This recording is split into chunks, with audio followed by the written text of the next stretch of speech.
What's up guys, this is Chronogrush and welcome to a brand new episode of my FIFA 14 World Cup Squad Builder series, where basically I'm going to be building a squad for every single nation participating in this summer's Brazilian World Cup, and showing you the squad builder, showing you some of the goals and give you some of the overview of some of the players which you guys may have not used, and just kind of make it a bit more interesting for you to use players you wouldn't normally have used. I'll give you a quick review of them, give you some hidden gems, players to avoid and stuff like that. But today we're going to be moving on to the World Cup squad of Algeria.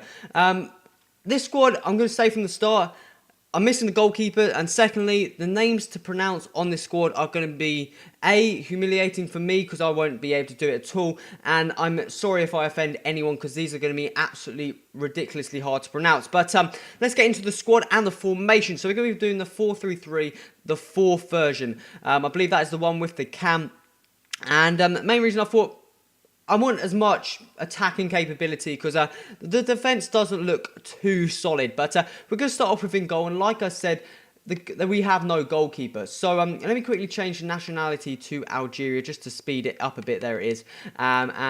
We have no goalkeeper. So that's not the best of starts by any means, because that automatically means you've got a hindrance, and we're going to decide to go for this player here, Yebda, in goal. You're probably thinking why? A, because he's 6'1". I thought height was going to be crucial. Secondly, he fits, it increases his chemistry, basically. That's the other reason. But I've got no idea how he's going to go in goal, and it should be interesting. So moving on to the right back, there is actually two very, very solid left backs. So I've got two left backs. Again, that's going to be hard for chemistry reasons, but we decided to go for Huelman. I believe he's got two versions, the Saint Etienne version as well as the Napoli version. 72 rated player. I believe this is an upgrade as well. I don't think it actually is. I'm not too sure, but 72 rated player, 77 pace, 71 defending, 70 heading, 69 dribbling, 69 passing. Some very, very good stats indeed for a left back.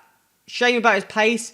If it was a bit higher, I think it'd be very, very solid. I've seen him perform in real life, and he's a very, very good player. So hopefully he should do fairly well in that full-back position. Moving on to the two centre-backs here. First we're going to have here is this player here, Menjani, I think it is. Plays for in the French League 1 I'm not even going to try pronouncing that team's name. I can't remember off the top of my head. But he's got 55 pace, 70 defending, 73 heading. Probably one of the only silver centre-backs, I think, in the Algerian. I think there's the other one, and that's why I decided to go for him. The other one is going to be this player here, Cademura. Plays for Real Sociedad in the Liga BVA. I believe he's now got a left-back card, but I still wanted to go for his centre-back card, hence the reason for his 3.3 grand price tag. But 71 pace, 73 dribbling, 71 heading. Hopefully he should be a fairly solid centre-back. Only problem I've just seen is he's got high attacking work rates, so that may not perform too well, especially when you haven't got a good keeper. Moving on to the left back, we're going to have this player here, Mesba. Plays in the Serie A for, I think it's Parma. And he's going to be another slowish player and just an average player across left back position. He's got decent stats, but his pace is just too slow. So basically, the defence has got very, very slow, and it doesn't help too much. We haven't got a good keeper, so I can see this going into absolute shambles. Moving on to the centre mids here. First we're going to have here is this player here, Tadir. Plays for Inter in the Serie A, and he looks like a very, very good card indeed. A 74 rare player, 72 pace, 77 dribbling, 76 passing, 67 shot as well. Looks like a very, very solid centre mid, and hopefully he should perform fairly well. Moving on to the other centre mid, we're going to have this player here. Plays for Crystal Palace, Gueldilo. I'm not too sure how you pronounce that, guys. I'm hideous with pronunciations anyway, and that is extremely hard. But he's got 74 pace, 73 dribbling, 68 shooting, 72 passing, and 71 heading, 66 defending, high defensive work rate as well. Looks like a very, very solid card for that centre mid, just to try and boost up our defence a bit more. Moving on to the centre attacker mid, we're going to have another Liga BVA player, Brahimi. Plays for Granada, and 73 rated player, 76 pace, 83 dribbling, 62 shooting, 72 passing, 60 heading, high attacking work rate. So hopefully he should help bolster up the attack force, and just looks like an okay card. I was expecting more 4-star skill moves, but unfortunately he's not, but still looks like an okay card. Moving out to the right wing formation, and we're going to have this player here, Fenguli, I'm not too sure, but this is going to be his second inform card, 83 rated, right wing. Picked him up with the sniper chemistry style one. He's going to have 86 pace, 89 dribbling, 76 shooting, 83 passing. Some fantastic stats indeed, high attacking work rate, and he looks like a very, very good, solid cheap inform card. As you can see there, for a second inform, 83 rated player, just below 18,000 coins. He looks like a very, very good choice for that right wing position. Moving out to the left wing, we have another inform card, and we actually picked him up as, I think I picked him up as a left forward.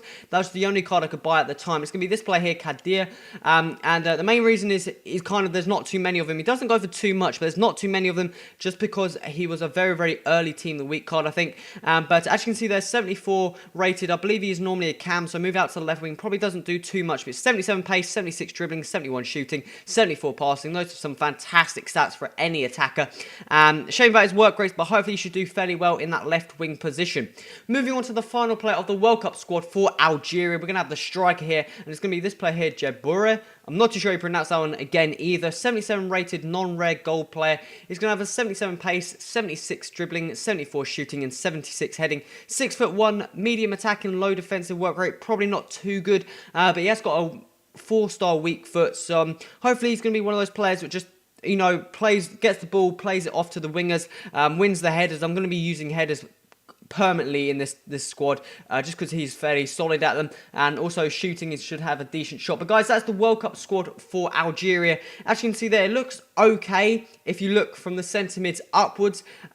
The defence is going to be absolute shambles, I reckon. The pace is just too slow for any team on FIFA. We've got players with low chemistry. Goalkeeper, we have no goalkeeper. It's going to be a centre mid who I've got no idea is going to perform in goal. Maybe he's a hidden gem and just an absolute beast, but I highly doubt that. But guys, that's the World Cup squad for Algeria. Make sure you stay tuned because the goals are going to be coming straight after and the review. So guys, I'll speak to you in a bit. Okay guys, so let's move in to the review of the players type bit of this video of the Algerian World Cup squad. Overall, I thought it was actually fairly solid, and look at this for a goal from the second in form, Fenghouli. My God, I think that was like the last goal I scored with this team, and it's an absolute peach. But overall, it didn't actually perform too bad. I was expecting a lot worse. I was expecting to be having to play as much defensive work and just get a couple of goals. But the attack forced the midfielders work extremely well in partnership. The defence wasn't the strongest, which I knew from the start. And also the keeper, the player I had in goal was actually surprisingly okay, and saved quite a couple of shots, which I was kind of surprised about. So that bit I just ignored really. The keeper, there's not too much to talk about him. Obviously he's not the real keeper, so I just put him in just to build the squad. But the defence, we had pace in just one of the centre backs, the rest were just slow. And on FIFA, you guys know, if you haven't got pace in your defence, you're just going to get ripped apart against defenders, especially when you haven't got players who aren't extremely strong and good at heading either. Both of my fullbacks were small, didn't have enough pace to keep up with some of the wingers, and weren't really strong. The other centre-back, he okay in the air, but again, still very, very slow indeed. The midfielders work very, very well in unison. You've got enough defensive capability and also got enough on the counter-attack. Tidy and the other centre-mid, they work well. Brahimi, he worked very, very well in that cam spot, which I was pretty good about, just because helping support the attack, because I was just going for goals mainly. Didn't really mind about my defence. I was just trying to outscore the opponent completely, not really play for the 1-0 win or 2-0 win. But moving on to the attack force, obviously the main highlight of the team, the two inform cards. Kadir out on the left-hand side. Here's a very, very good silver card. Shame about his pace. I felt if he had a lot more pace, he'd be a very, very good card.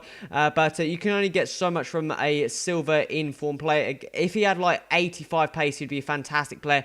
The inform Fenghouli, second one, he is a fantastic player indeed, guys. Definitely recommend. He's got pace, he's got skill, he's got a lovely shot, as you can see from the very first goal, and just gets in the right places at the right time. The striker, there's not too much to talk about him. I didn't really rate him too high. I was expecting a lot more from him. He did score some okay finishes, get his head on a couple of balls, but I was just expecting more. He wasn't pacey, wasn't the best in the air, and had an okay finish. But guys, that's the World Cup squad for Algeria. Didn't actually play too bad. I'm going to give it 6 out of 10, mainly because the defence wasn't as solid as everyone wants in a FIFA team. But the attack, the midfield were fairly good. Striker probably needs upgrading. And also, obviously, we don't have a keeper. That automatically gives the rating down a bit more. But overall, the squad was fairly decent with a fairly decent number of silver players. Definitely recommend the two informed cards. And guys, it's coming towards the end of the episode. If you like, so remember to hit that like button. Also remember to subscribe. Stay tuned to this series. In the next episode, it's going to be the World Cup squad of Mexico. We're getting into some more of the better teams. Guys, this has been Crush. Till next time, adios.